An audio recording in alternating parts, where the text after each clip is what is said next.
Сега ще направим най-обикновено колие с ключ. Имаме един стар ключ, малка хълкичка и синджирче, на което ще го закачим. Пъхваме ключа, хълкичката в края на синджирчето, съответно и другия край. И затваряме.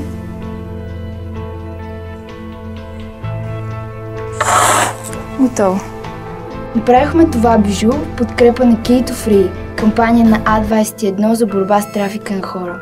Ако искате да се включите, намерете стар ключ, направете своето бижу и качете снимка или видео във Facebook страницата на А21. Разкажете на колкото се може повече хора. И помнете, че ключът е в нас.